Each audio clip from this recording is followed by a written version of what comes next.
Dugaan keterlibatan Jokowi hingga saat ini masih menjadi isu sentral bagaimana para pengkritiknya menghantamnya habis-habisan. Seolah-olah masalah nepotisme dan dinasti politik hanyalah milik pasangan calon Prabowo dan Gibran, dan Jokowi adalah pemain utamanya.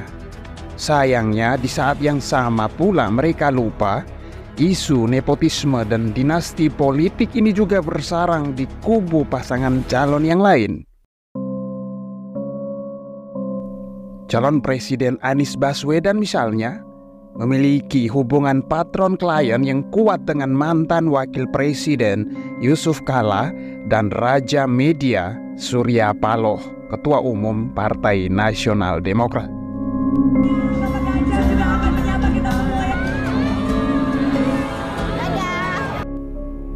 Mari kita kulik hubungan patron klien kubu ini biar Anda cerdas. Biar Anda dan Anda tidak begitu saja asal percaya pada politikus yang gemar mengumbar slogan berjuang dari, untuk, dan oleh rakyat.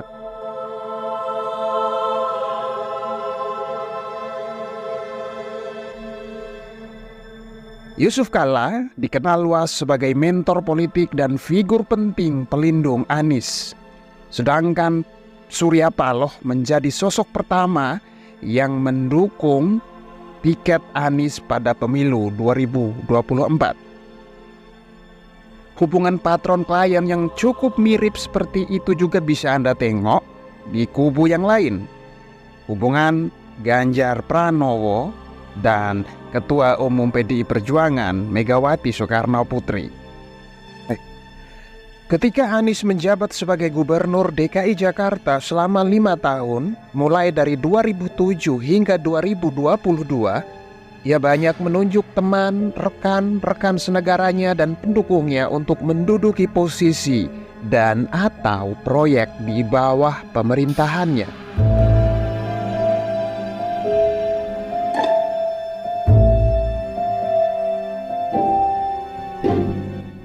Misalnya, ada beberapa tokoh penting di lingkaran dalam Yusuf Kalla dan kakak iparnya, Aksa Mahmud, seorang politikus dan juga konglomerat pendiri Bosowa Group, yang ditunjuk Anies Baswedan untuk menangani proyek Formula E, proyek andalan Anies yang bikin pendukungnya bangga setengah mati hingga saat ini.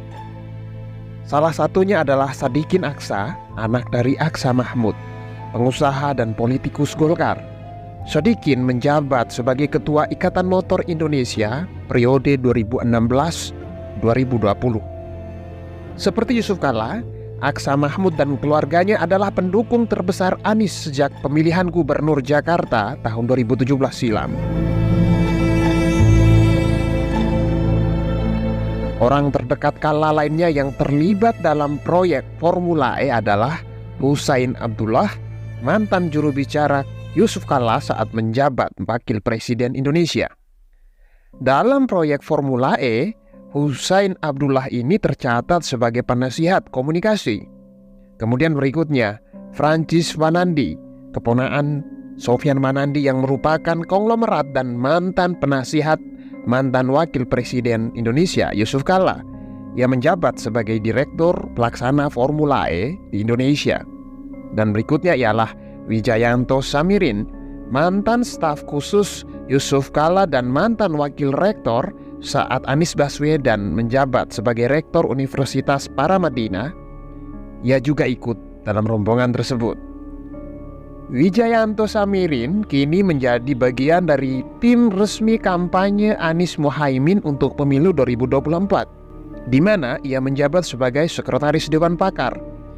Keterlibatan tokoh-tokoh tersebut dalam proyek Formula E diungkapkan Dwi Wahyu, mantan Direktur Utama Perusahaan Daerah Kota Jakarta, PT Jakarta Propertindo atau Jakpro.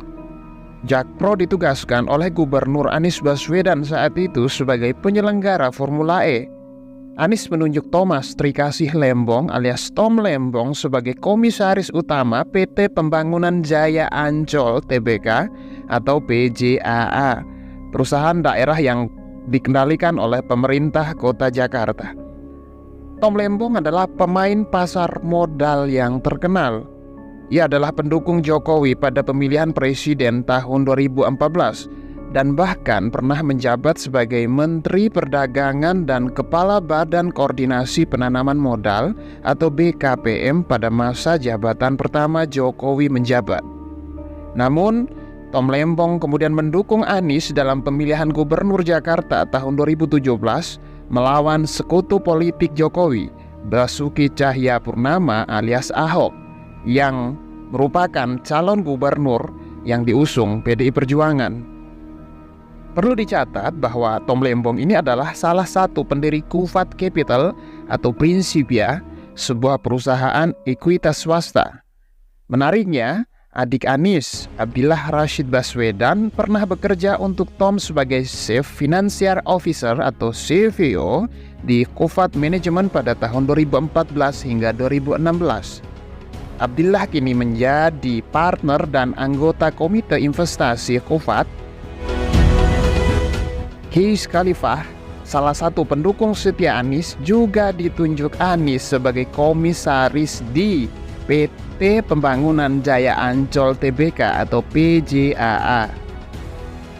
Senada dengan Anies, Kees juga merupakan alumnus Himpunan Mahasiswa Islam atau HMI dan memiliki ikatan kuat dengan Al-Irsyad, salah satu ormas Islam tertua di Indonesia yang didirikan oleh warga keturunan Arab.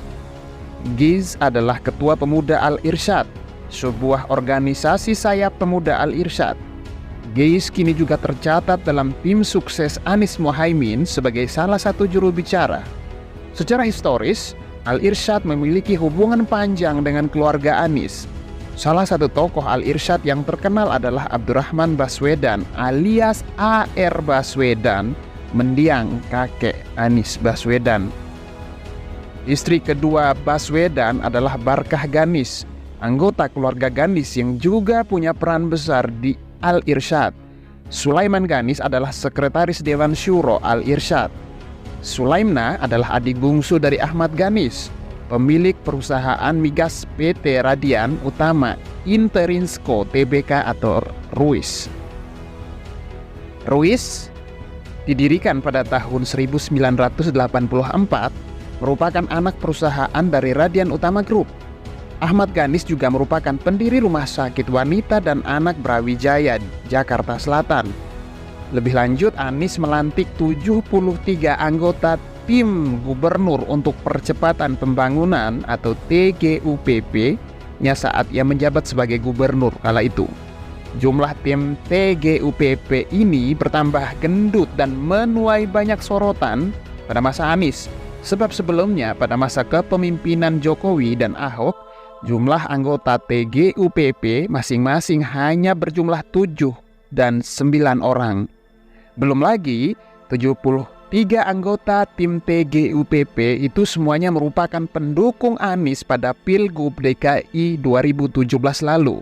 Di antaranya Bambang Wijoyanto dan Nur Syahbani Katjasungkana. Baik Bambang maupun Nur Syahbani kini menjadi bagian dari tim kampanye Anies Mohaimin. Kalau penunjukan itu bukan bentuk kronisme, kita tidak tahu apa itu. Kronisme sama buruknya dengan nepotisme. Keduanya merupakan sumber utama kekuasaan korup pada masa Orde Baru Soeharto. Makanya kita jangan hanya fokus pada satu pasangan presiden saja, tapi semuanya. Karena bisa jadi pasangan presiden yang lain tidak lebih baik dari pasangan yang sedang Anda atau kalian kritik. Begitu. Dua, kita mengirimkan pesan kepada semua bahwa masyarakat di Pangkep bukan sekedar ingin keberlanjutan. Masyarakat di Pangkep ingin perbaikan, ingin perubahan, ingin kemajuan, ingin Indonesia yang lebih adil.